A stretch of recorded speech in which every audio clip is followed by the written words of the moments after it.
Of course I do. Always. Appreciate it, man. What's up, Mish? What's up, brother? Beautiful. Leonard, man, how you feeling? Fight week is now. Man, here. it's like I love this kind of stuff. I'm just so glad that this is not my show. You know what I mean? As a fan, obviously I'm working, but as a fan, I get a chance to sit back, put on a nice fit, and just come and sit back and enjoy a great night of boxing. Looks like Canelo came over to you after the arrival and everything. Looks like there's a lot of respect there. I always had a mutual respect. I mean, I kind of tell people this story. It's like, and actually I was talking to Eddie and a few others, like 10 years ago, obviously was when they fought. And, he was obviously disappointed with the loss, and I always stay, 4 or 5 days upstairs, and he was still sticking around. And I saw him in the VIP elevator, and he got in the elevator and he kind of had his head down, and I walked over to him. I thought that was him. I kind of touched his head, hey, champ, pick your head up. You have nothing to put your head down about. You lost to the best ever. And I said, this right here, you will learn from it. And look where he is today. Again, I'm sure at that point in time, he was really disappointed. He felt as though he probably let down his country. But hey, he was 23 at that time, and he lost to the best guy, in the sport. And like I said, now he's learned from that, obviously, and he's had a tremendous amount of success. And this kind of stuff, what really impresses me about him, because it's only 1 or 2 people can speak to this. This man has made $200 million, yo. Cash cow. You know what I'm saying? He's made $200 million, and he's still motivated to get up, and come out here and entertain for the fans, but at the highest level. You know what I mean? And it's like, because think about it, Sean. If you had made $300-400 million, what would your mindset be? I'm playing video games. You're not playing. Well, at least you're keeping it 100, though. You know what I'm saying? So that kind of stuff, that reminds me of Floyd Mayweather. It's like those guys are self-motivated. You don't have to, like, and in this fight, like, I think that both guys got something to prove. Meaning not they have to do it, but they want to prove something to the fans. And I think in Canelo's case, he's heard the rumblings of, like, he's slipping, and and he's told you guys that he's suffered a few injuries, in these fights recently, which again I know firsthand. When you're an elite fighter, you fight through it, and Floyd's been injured in several fights, but you fight through it, and it don't always be your best performance, and you don't want to make excuses, and he's not a guy obviously to make excuses. In Charlo's case, the same way. He's been off for a minute with the broken hand, but he's the underdog coming in, and he's just like, y'all discounting him. Y'all think he's some kind of chump. And Charlo is coming. I'm telling you, he's coming. He's prepared. Derek has got him ready. Both guys in 15-round shape. It's going to be a great fight, man. What do you make of people saying that Canelo is sort of on the decline at this stage? I think they're crazy.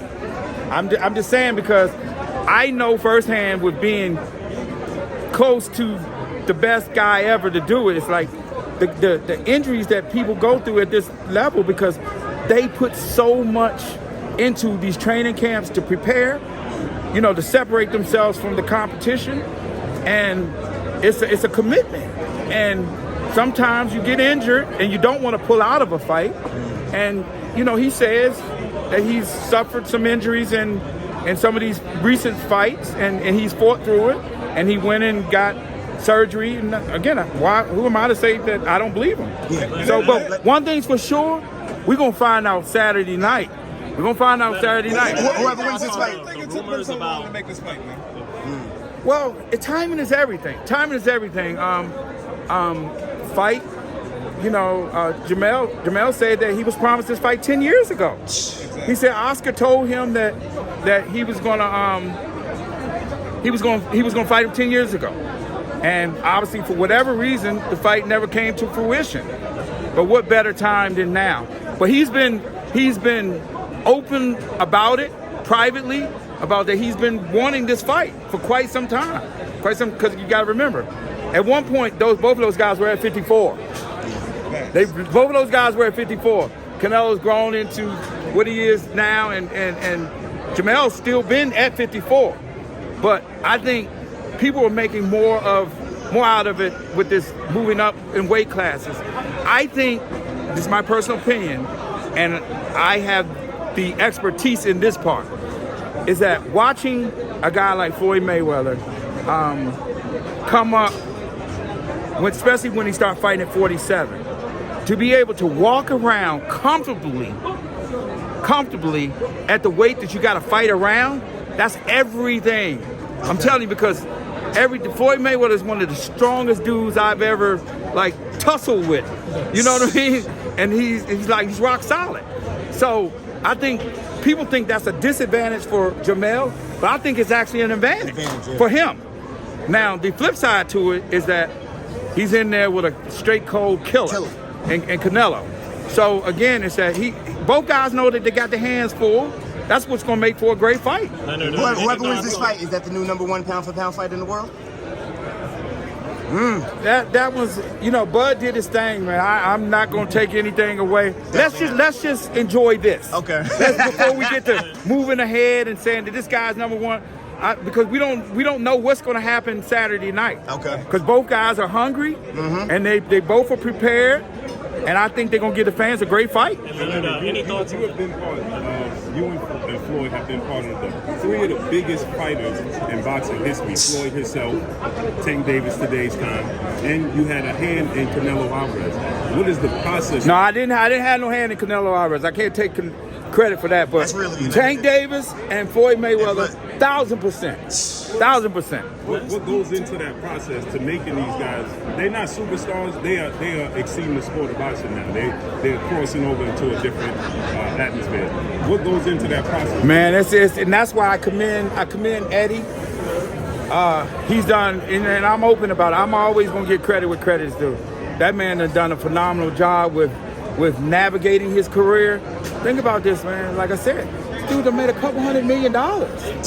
He made $200 million, and I'm sure that he's been speaking English for quite some time, but he's fluent with it now. Yeah, it's increasing the money. It's increasing the money. And it's like now, it's like even people from our culture, they got a lot of respect for him. They got because he talked that talk when he needs to, and then there's just like, oh, we like for him to talk more.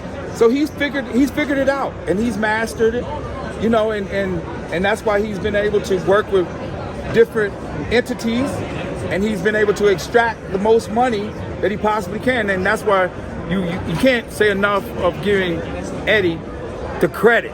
Like, that's a masterful job that he's done, because again, it's like he's 33 years old, and he's made $200 million, and boxing, he still loves boxing, I'm sure, but it's his job. It's his job, and he has so many other interests outside of boxing that he's been successful in. He's a great golfer. But it's lots of respect. But I still think there are a couple things that Canelo wants to accomplish in his career, and this is probably going to surprise you guys. It's like, so I was kind of doing some homework, and it's like, so Floyd has defeated 23 world champions, current or former. Canelo's at 18. Okay. So I think in the back of his mind, he might not have said this, that might be something, short term, when I say I don't know how he could, but he's got his hands full Saturday night. But I mean, that's something that it's not impossible that he can attain. You know what I mean? So imagine that if he sets his goal, if he's successful Saturday night, and that's if he's successful, he would be at 19. You know what I mean? And so just imagine and obviously, those two fought and they did what they did. He, it's no secret that Floyd's the best. But again, I think that milestone is something that, that a feather in his cap, that's something that he would want to go down in history as defeated more world champions than anybody in the history of boxing. Leonard, any thoughts on the stuff going around social media, Twitter about Showtime? Did you hear about? No.